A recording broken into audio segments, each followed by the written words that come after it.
반갑습니다. 내 가족의 사건처럼 하나하나 최선을 다하는 법무법인 이현입니다. 누구나 법적 문제가 생기면 심적으로나 경제적으로 큰 부담을 갖게 됩니다. 혼자서 해결해 보려 하겠지만 만족스러운 결과를 이끌어내기가 쉽지 않죠. 여러분의 정신적인 고통, 금전적인 어려움을 이해하며 이현의 법률 상담 시스템을 통해 도움을 드리고 있습니다. 의뢰인의 문제는 하나의 사건이 아니라 한 사람의 삶이라는 마음으로 면밀하게 분석하여 해결의 실마리를 찾아드리겠습니다.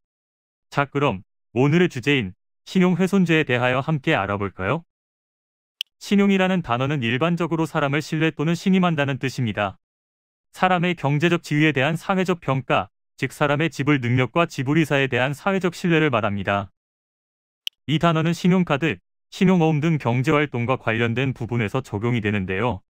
신용훼손죄의 의미는 허위의 사실을 유포하거나 기타 위계로서 사람의 신용을 훼손함으로 성립되는 죄입니다.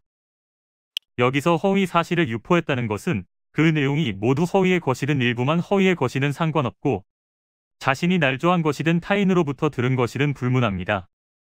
한마디로 객관적 진실과는 다른 허위의 사실을 불특정 또는 다수에게 전파함으로 사람 또는 법인에 대한 신용을 훼손한 경우라면 성립되는 것입니다. 그러나 이는 명예훼손과는 다른 의미를 가지고 있는데요.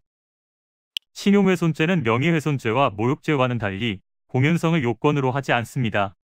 그러므로 불특정 또는 다수인에게 전파되지 않았더라도 피해자의 신용이 훼손되었다면 죄가 성립될 수 있는 것입니다.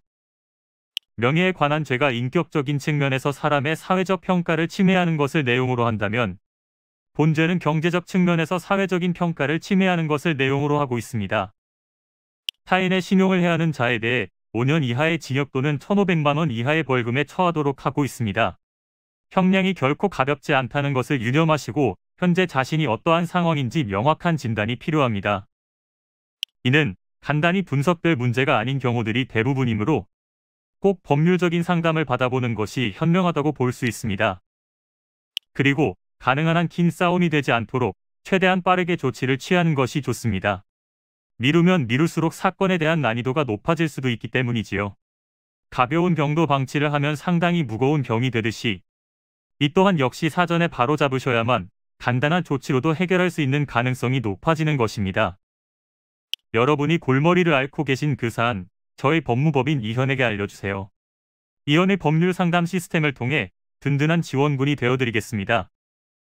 간혹 변호사가 아닌 사무장 등과 상담하는 줄로 오해하시는 분들이 계시는데 이는 전혀 아니며 저희 법무법인 이현은 변호사와 1대1로 상담이 이루어진다는 점을 다시 한번 꼭 알려드립니다. 저희는 하나의 분야가 아닌 민사, 형사, 가사뿐만 아니라 비송사건 등 모든 것을 추구하고 있는 종합 로펌입니다. 가장 궁금해하시는 사건의 해결 가능성과 해결의 키포인트, 예상되는 문제점과 해결 방안 등을 총망라하여 종합적인 시각으로 안내해드리고 있습니다. 보다 정확한 상담을 위해 전국, 전 지역 상담 접수를 먼저 실시하오니 해당 화면에 보이는 번호로 먼저 연락을 주시면 친절한 안내를 도와드리도록 하겠습니다. 인터넷으로 법무법인 이현을 검색 후 홈페이지를 살펴보시고 와도 좋습니다. 언제나 의뢰인이 처한 상황을 이해하며 그 입장에서 생각하겠습니다. 저희는 법무법인 이현이었습니다. 감사합니다.